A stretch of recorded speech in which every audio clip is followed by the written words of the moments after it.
Savais-tu que Poutine a été agent en Allemagne en tant qu'espion pour les services secrets soviétiques, le KGB? Difficile à croire, n'est-ce pas? Mais ce n'est qu'un des nombreux faits surprenants que tu vas découvrir maintenant. Dans cette vidéo, tu vas découvrir l'incroyable histoire de la vie de Poutine, racontée de manière captivante, expliquée simplement, parfaite pour apprendre le français. Tu vas plonger dans le monde du pouvoir, des services secrets et de la politique, tout en améliorant tes compétences en langue. La vie de Poutine n'est pas celle d'un politicien ordinaire. C'est un voyage plein de secrets, de défis et de retournements inattendus. Celui qui comprend son histoire comprend aussi mieux beaucoup d'événements politiques mondiaux. Car Poutine a profondément influencé l'histoire de notre époque. Mais ce n'est pas seulement de la politique. C'est le drame personnel d'un enfant avec de grands rêves. Il a grandi dans la pauvreté, dans un appartement partagé avec de nombreuses familles. Et pourtant, il s'est battu pour arriver au sommet. Cette histoire montre comment la discipline et l'ambition peuvent changer une vie. Et combien il est important de croire en soi. Active maintenant les sous-titres pour tout mieux comprendre. La traduction en anglais apparaît en bas de l'écran. Au fait, je m'appelle Marcus. Je suis professeur de français. Avec cette histoire passionnante, je t'enseigne le français, phrase par phrase. Tu peux fermer les yeux et te laisser guider par ma voix. Installe-toi confortablement et profite de ce livre audio comme d'un film passionnant. Ou tu peux lire activement et prendre un stylo et du papier. Écris les mots importants ou tous les verbes. Tu apprendras ainsi de manière efficace. Peu importe comment tu t'y prends, le plus important est « amuse-toi ». Car celui qui apprend avec plaisir apprend plus vite. Alors, c'est parti. Profite de l'histoire de Vladimir Poutine et bon succès dans ton apprentissage du français. L'enfance, là où tout a commencé. Vladimir Vladimirovitch Poutine est né le 7 octobre 1952 à Leningrad, une ville qui avait à peine survécu à la Seconde Guerre mondiale. Aujourd'hui, on l'appelle Saint-Pétersbourg. Il était le troisième enfant de la famille, mais ses deux frères aînés sont morts jeunes. Lorsqu'il est né, il était le seul enfant vivant. Les parents de Poutine étaient des gens simples et discrets. Le père avait combattu à la guerre, la mère travaillait dur pour nourrir la famille. Il vivait dans une communalka, un vieil appartement communautaire. Plusieurs familles partageaient une salle de bain et une cuisine. Pour aller aux toilettes, il fallait parfois attendre longtemps. Dans la cuisine, chacun cuisinait quand il le pouvait, à son heure. Cela sentait les plats différents, le gaz et la pauvreté. Mais personne ne se plaignait, car presque tout le monde vivait comme ça.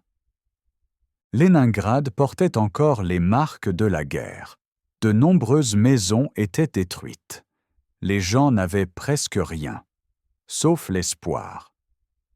C'est dans ce monde que Poutine a grandi, sans chambre à lui, sans jouets, avec peu de calme, seulement du bruit et de la discipline. Ses parents l'aimaient, mais ils étaient stricts. Ils lui disaient depuis petit « Tu dois être fort. Personne ne te donnera rien. » Poutine était petit et mince, plus faible que les autres enfants. Certains garçons du quartier se moquaient de lui, mais il n'était pas du genre à fuir. Il avait quelque chose en lui, une volonté forte. À 12 ans, il a commencé le judo et le sambo. Pas parce que c'était cool, mais parce qu'il voulait devenir fort. Il s'entraînait tous les jours, devenait meilleur, plus rapide, plus courageux. Il ne luttait pas seulement contre ses adversaires, mais contre sa propre faiblesse. Bientôt, il a obtenu la ceinture noire, grâce à la constance, la discipline et une rage silencieuse. Jusqu'à aujourd'hui, le judo est pour lui une école de vie. Ce qui le motivait, ce n'était ni la célébrité ni l'argent. C'était le désir de ne plus jamais se sentir impuissant. Dans un pays plein d'incertitudes, de pauvreté et de chaos, il voulait avoir le contrôle. Sur lui-même, sur sa vie. Et peut-être, un jour, sur plus encore. Il était encore un enfant. Mais en lui, commençait déjà l'histoire d'un homme qui dirigerait plus tard la Russie. Un rêve peu commun. Alors que d'autres enfants rêvaient de devenir médecin ou enseignant, Poutine avait un rêve très différent. Il voulait devenir espion, comme les héros des films soviétiques qui sauvaient le monde en secret. Dès petit, il était fasciné par le KGB, le service secret soviétique. Cette organisation était puissante, mystérieuse, et pour de nombreux enfants, comme une armée invisible. Poutine lisait tout ce qu'il pouvait sur les espions.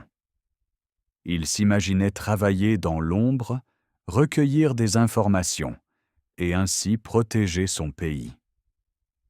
Il ne racontait son rêve à personne. Il savait que celui qui veut être espion doit être discret, intelligent et totalement fiable. Mais le chemin vers le KGB était difficile. Seuls les meilleurs étaient acceptés, avec une bonne conduite, de bonnes notes et une volonté de faire. À l'école, Poutine n'était pas un très bon élève au début. Il avait du mal à se concentrer et était agité. Mais quelque chose a changé en lui avec le temps. Il est devenu plus calme, plus concentré, et a vraiment commencé à étudier. Il savait que le KGB ne cherchait pas des rêveurs, mais des personnes intelligentes et disciplinées. Alors, il s'est donné à fond, pas à pas, jour après jour. Il a même commencé à apprendre l'allemand. Personne ne comprenait pourquoi, mais plus tard, cela lui serait très utile. L'allemand était la langue qu'il utiliserait des années plus tard en Allemagne de l'Est, comme véritable agent secret. Poutine se préparait discrètement, sans se faire remarquer, mais avec détermination. Dans son esprit vivait l'idée d'une autre vie. Une vie au service de l'État, pleine de risques, mais aussi de sens. Il voulait faire partie de quelque chose de plus grand. Ne pas être un homme ordinaire, mais quelqu'un qui tire les ficelles en coulisses.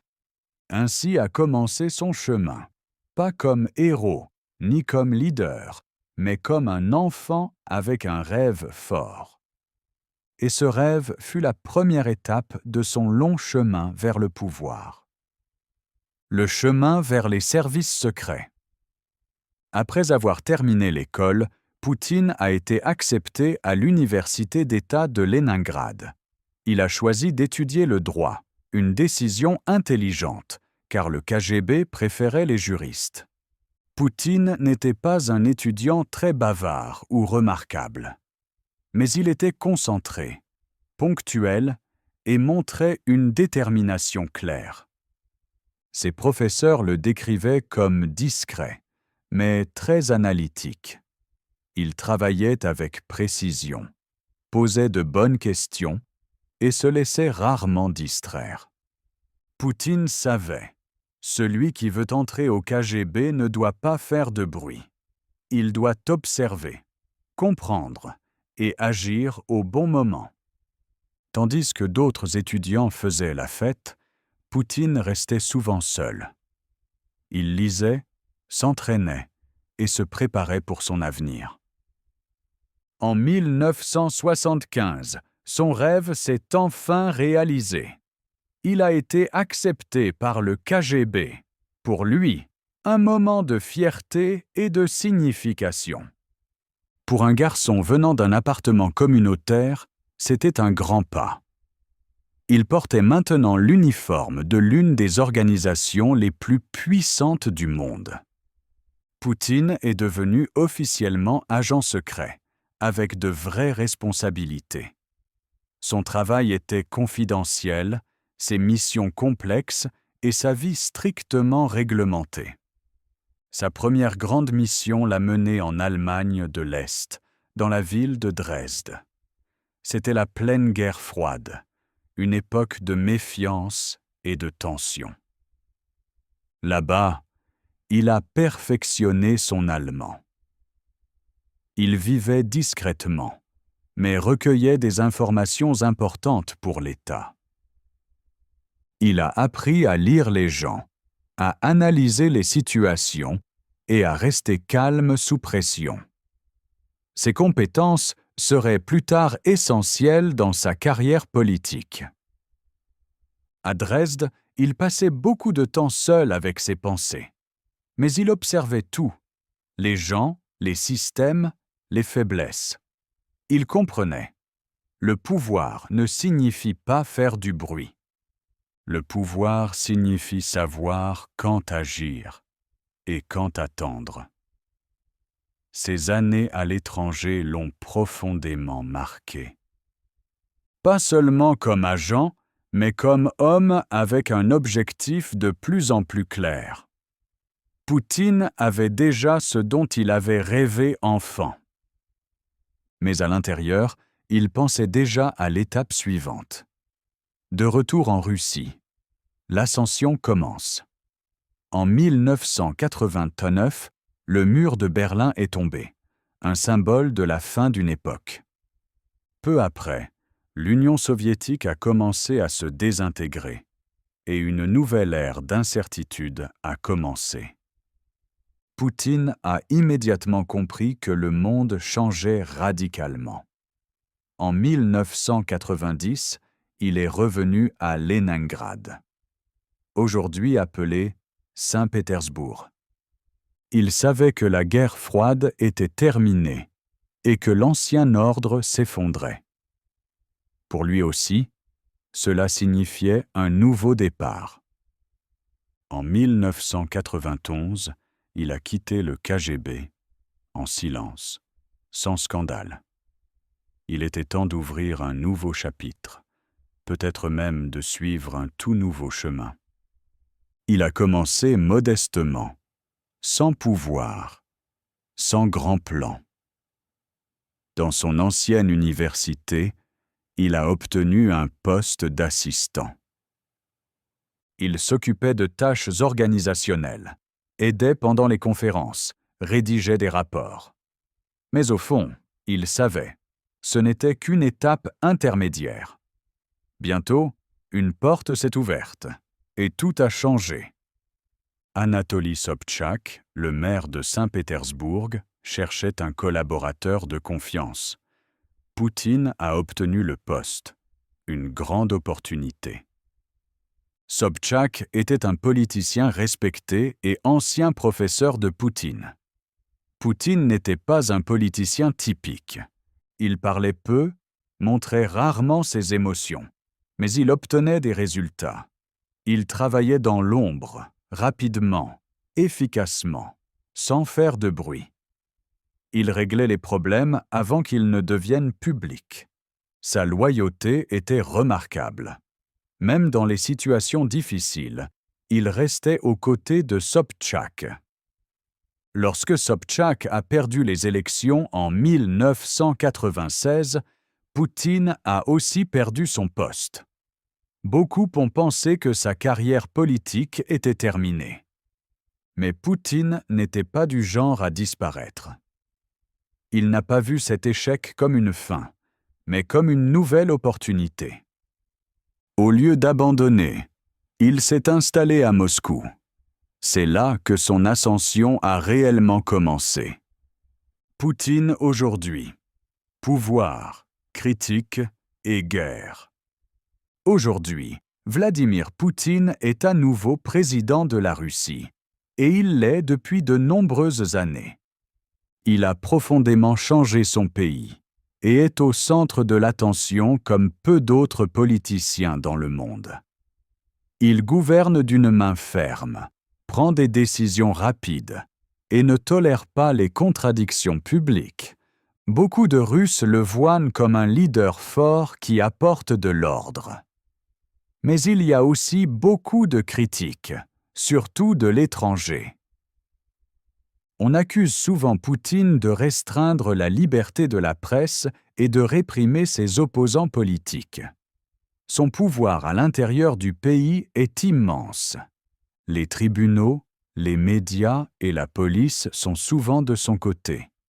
Les voix critiques ont du mal à se faire entendre. En privé, Poutine reste discret. Il montre rarement sa famille et parle peu de sa vie en dehors de la politique. On sait seulement qu'il aime les chiens, la musique classique et fait du sport. Sa vie privée reste un mystère, comme beaucoup de ses décisions politiques. Poutine se voit comme un défenseur des valeurs et des intérêts russes. Il pense que la Russie doit suivre son propre chemin, indépendant de l'Occident.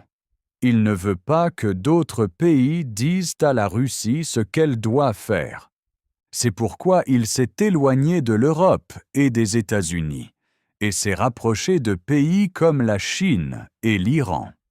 Poutine voit la Russie comme une grande puissance qui mérite à nouveau le respect. Il investit beaucoup dans l'armée, la technologie et les alliances internationales. Mais depuis l'attaque contre l'Ukraine en février 2022, beaucoup de choses ont changé. La Russie mène une guerre sanglante qui a coûté la vie à des milliers de personnes. Poutine dit vouloir protéger la Russie et libérer l'Ukraine. Mais beaucoup de pays dans le monde y voient une guerre d'agression illégale. Les conséquences sont dures, sanctions, isolement et une grave crise économique. Malgré cela, Poutine continue sur sa voie et beaucoup de Russes le soutiennent encore. Il continue de se présenter comme un symbole de force et de contrôle. Les photos le montrent à cheval, en plongée ou en train de faire du judo.